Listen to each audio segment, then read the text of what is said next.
तर वाईट नका वाटून घेऊ. तुमचं फॉरेस्ट डिपार्टमेंट जे आहे ना त्यातलेही 90% कार्यक्रम तसेच असतात फोटो सेशन पुरते. कारण मी खूप जवळून पाहिलेलं आहे सर, नाही माहिती. आपल्या घरी जे जे फळं येते फळं येते त्या सगळ्याच्या बिया जमा करायच्या वर्षभर. काय करायच्या सर? शाळेकडे येताना शाळेच्या अगोदर रोडवरती त्या कॉर्नर वरती एक पठार चालू होतं, त्याला डीजीएम म्हणतात. आणि त्या डीजीएमचा बाजूचा जो भाग आहे तो आज जितका हिरवा असतो आणि जेवढे कडुलिंबाचे झाडं आहेत तेवढे आम्ही लावलेले आहेत. म्हणजे कुठलंही काम जे आलं, ऑक्सिजन बी झाडं लावले पाहिजे सरकार. नंतर येणाऱ्या पिढीसाठी झाडं लावायचे.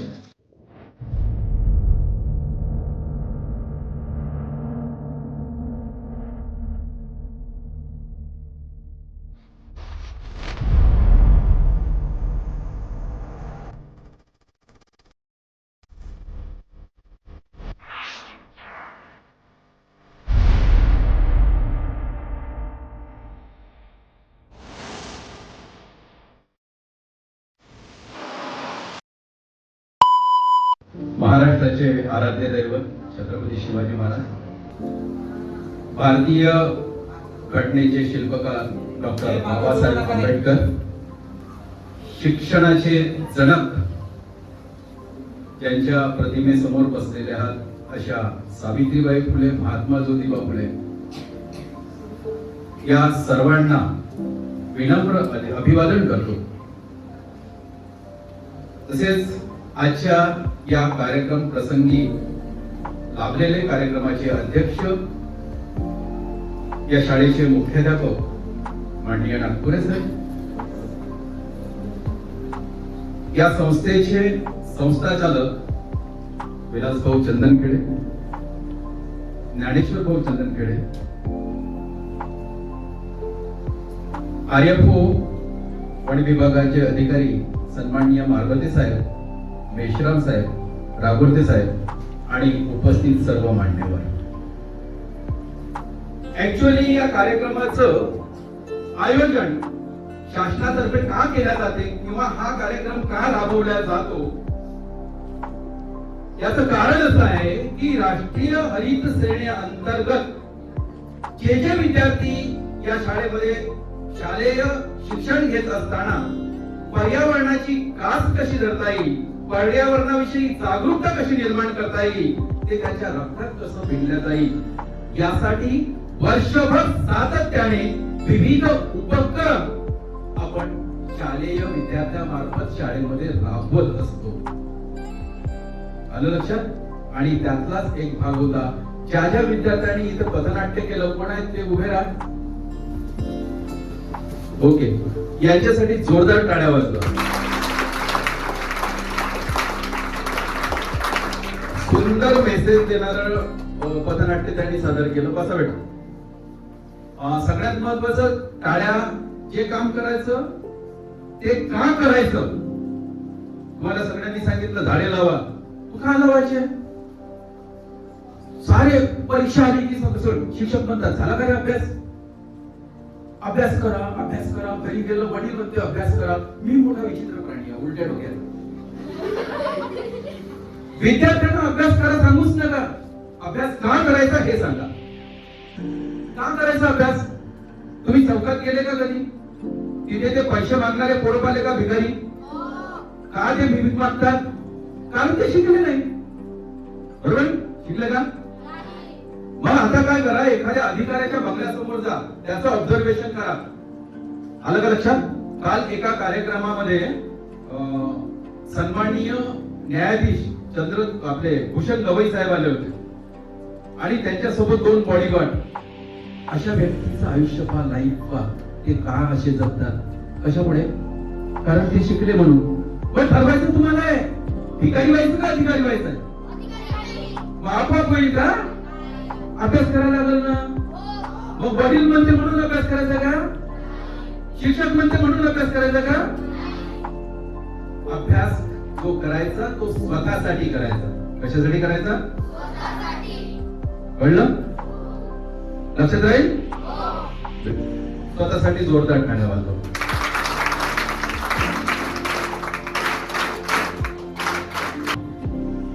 तर ही टाळ्या वाजवण्याची खरी पद्धत आहे. यामुळे 28 acupressure point can be charge. 28 acupressure point दाबले जातात आणि त्यामुळे टाळ्या वाजवल्यानंतर तुम्हाला एक वेगळी ऊर्जा जाणवली असेल. जाणवली की नाही? जाणवली ना? तर स्वतःला जर निरोगी ठेवायचं असेल तर टाळ्या वाजवायच्या, चांगल्या वाजवायच्या. सरांनी जसं म्हटलं ना, म्हणजे सरांनी चान्स मिळाला तर सोडत नाही, चान्स मिळाला तर आपण नाही सोडायचा, स्वतःसाठी टाळ्या वाजवूनच टाकायच्या. आलं का लक्षात? हा, जो समय मिला उसको बजाओ. आलं का लक्षात? जो याला कारण असं मी तुम्हाला अपेट नाही सांगत. तुम्ही पाहिलं असेल पैसे मागणारे ट्रेन मध्ये, बस मध्ये किंवा चौकात दिवसभर टाळ्या वाजवतात की नाही? ते कधी कुठल्या बिमारीने मरण पेपरला न्यूज ऐकली का तुम्ही? नाही. निरोगी राहण्याचं एक चांगला मंत्र आहे तो, स्वतःसाठी टाळ्या वाजवणे, जोरदार वाजवणे. कळलं का? कशा वाजवायच्या? आणि ते चोरून नाही. जय देव जय देव जय मंगल. काय एक इकडे पाहिजे गाडी वाजवत नाही, स्वतःसाठी वाजवायची, देवासाठी वगैरे नाही. देवाच्या समोर उभं राहायचं, टाळ्या वाजवायच्या. कळलं का? आता येऊया महत्वाचा जो विषय आहे, EEP एज्युकेशन एन्व्हायरमेंट प्रोग्राम. या अंतर्गत थीम जी आहे मेरी लाईफ, मेरी लाईफ. आणि यातला पोट विषय आहे चला वनाकडे जाऊया. मित्रांनो, एक लक्षात घ्या, माणूस जेव्हा जन्माला येतो तेव्हा पहिला श्वास जो घेतो त्याची सुरुवात तिथून होते. पहिला श्वास घेताना कुठला वायू आतमध्ये घेतो? तो ऑक्सिजन. म्हणजे तुमची जन्म जो आहे किंवा प्रत्येक श्वास जो आहे तो कुणामुळे जगला? निसर्गामुळे. बरोबर? हे आपली सुरुवात आपण निसर्गाशी कशी कनेक्ट आहोत ते सांगून राहिलो तुम्हाला. त्यानंतर हे बाळ जेव्हा चालायला शिकते, आता वापरतात की नाही माहित नाही, पण पहिले 3 पायाची गुरगुडी होती सर, होती ना? तिला काही वेगळं नाव आहे वेगवेगळ्या भाषेमध्ये. ती एका ठिकाणी दिसली, तुम्ही त्याची फोटो काढून टाकली होती डॉक्टर गुप्तांकडे. त्याची मुलगी अवंती, ती मस्त चालत घरी. कारण आजकाल दुर्मिळ झालाय, आता आधुनिक वापर वगैरे निघाले, त्याच्यामुळे त्या दिसत नाही. पण ग्रामीण भागात असेल, तुम्ही पण शिकले असाल त्याच्यावरती, आहे ना? तुमच्याकडे काय म्हणतात त्याला? म्हणजे चालणं सुद्धा निसर्गामुळे शिकतो. बरोबर? बरोबर. आणि त्याच्यानंतर माणूस मरतो. राम नाम सत्य है, मुर्दा बड़ा मस्त है. एक आकटाधरी, 4 खानकरी आणि बाकीचे बोंबल्या मारी.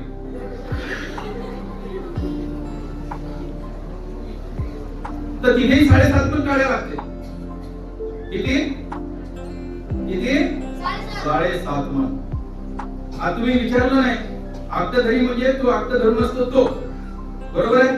खांदे देणारे 4 खांदकरी आणि बाकीच्यांना बोंबल्या मारी का म्हटलं माहित आहे का? कारण ते काय म्हणतात, आजकाल ती म्हण जी आहे ती बदलून टाकली. राम नाम सत्य है, सत्य बोलो अगत्य है. ऍक्च्युअली वाक्य तसं आहेच नाही. राम नाम सत्य है, सबको यही सत्य है. म्हणजे जसा तो गेला तसं तुम्हालाही जायचं आहे.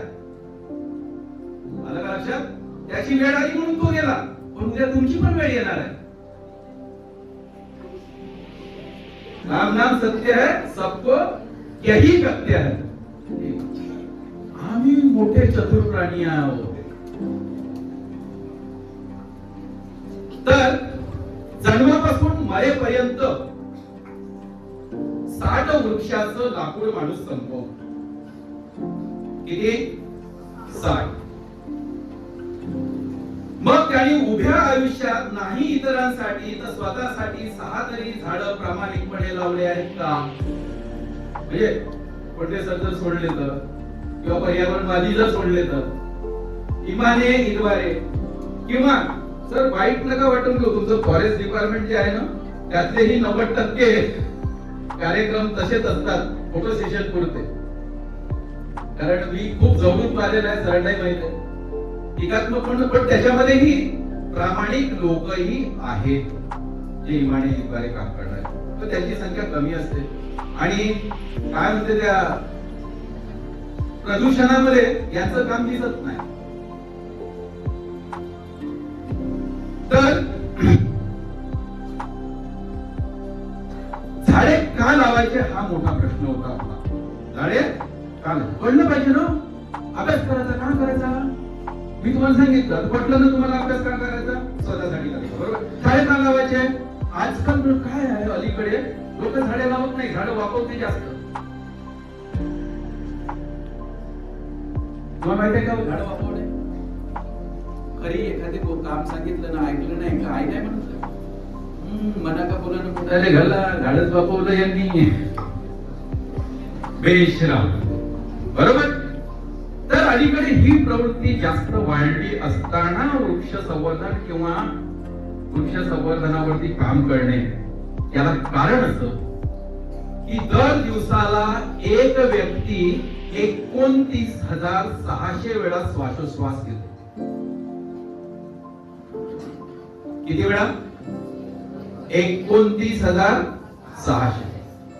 त्या श्वासोश्वासामध्ये 20% जो श्वासोश्वास घेतो त्यातला 20% ऑक्सिजन आपण शोषून घेतो. बरोबर आहे.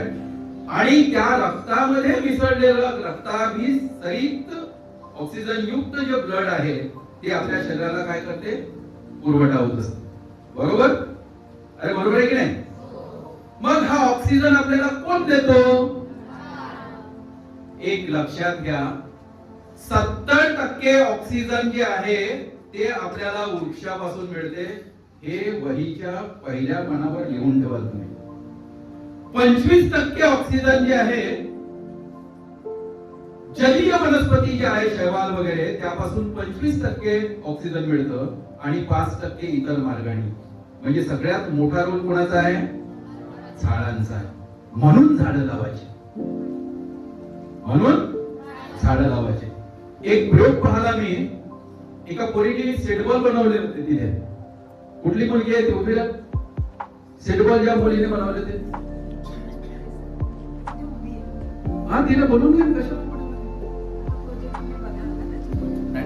बघू तेव्हा त्यांना पाठवून द्यायचं, बोलवा त्यांना. कशाला तिथे त्यांना त्रास देतो. तर सुंदर म्हणजे तुम्हाला सोपे सोपे कामं सांगतो मी, खूप मोठे नाही सांगणार, जे तुम्ही इझिली करू शकता. आलं लक्षात. वर्षभर फळं खाता की नाही. खाता ना. कुठले कुठले फळं खाता. आंबेडकर गुरुजी समोर दिसले म्हणून पहिले आंबा आठवला तुम्हाला. बहुत चतुर आहे तुम्ही. हा बर, काय हरकत नाही. आंबा, अजून बोर, अजून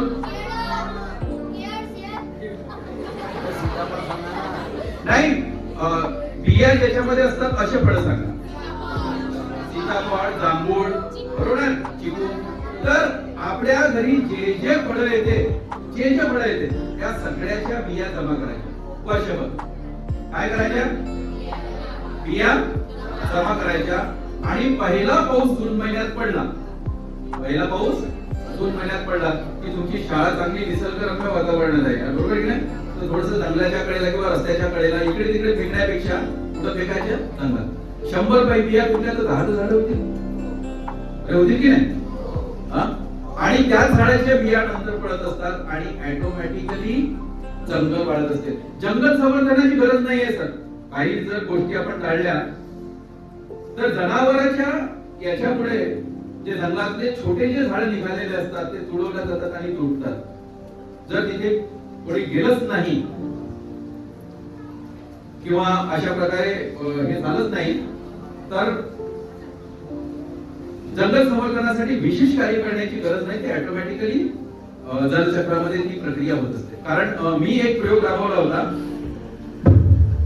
वन महोत्सव दिन 1 ऑगस्ट हा वन महोत्सव दिन असतो आणि वन महोत्सवाचं महत्व विद्यार्थ्यांना कळावं जसं आजच्या कार्यक्रमाचं नावच आहे चला वनाकडे जाऊया, तर वन महोत्सव दिन चक्क आम्ही त्या सर्व पोरांना डबे घेऊन जंगलात न्यायचं. त्यांनी जे जे झाड तयार केलेले आहेत ते लावायचे आणि झुडपामध्ये लावलेले, हा विदाउट डिस्टर्बिंग वाटलं. ठीक आहे. तर हा झुडपामध्ये कडुलिंबाची झाडं लावले, ते मोठे झाले. त्यानंतर त्याच्याच निंबोळ्या पसरत गेल्या आणि चांगले घनदाट लिंबाचे झाड झाले. सर कोंडे सर आले होते. सर शाळेकडे येताना शाळेच्या अगोदर रोडवरती त्या कॉर्नर वरती एक पठार झालं होतं, त्याला डीजीएम म्हणतात. आणि त्या डीजीएमचा बाजूचा जो भाग आहे तो आज जितका हिरवा असतो आणि जेवढे कडुलिंबाचे झाडं आहेत तेवढे आम्ही लावलेले आहेत.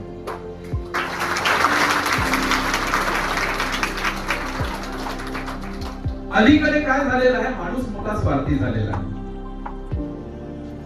कसा स्वार्थी कसा आहे? निसर्ग मात्र निस्वार्थी आहे, बरोबर आहे ना? साई कुठे राहतो बेटा तू? उमरेडला. हा आता उमरेड वरून आला, बरोबर आहे. कुठे? डोंगरगावला. इथल्या निसर्गाने याला म्हटलं का नाही या इथल्या ऑक्सिजन वरती इथलेच पोरं फक्त ऑक्सिजन घेऊ शकतात, ते लोक परमिशन नाही आहे. निसर्ग असं म्हणतो का? पण माणूस दोन पायाचा मोठा विचित्र प्राणी आहे. झाड लावीन तर मी माझ्याच शेतात माझ्याच घराच्या बाजूला, जंगलात लावलं तुम्हाला का फायदा? बरोबर आहे ना? तर ही जी मानसिकता आहे ती कुठेतरी तुम्हाला काय करावी लागेल, बदलावी लागेल. आणि एक जी आहे 4 अक्षरी जो शब्द आहे सरकार,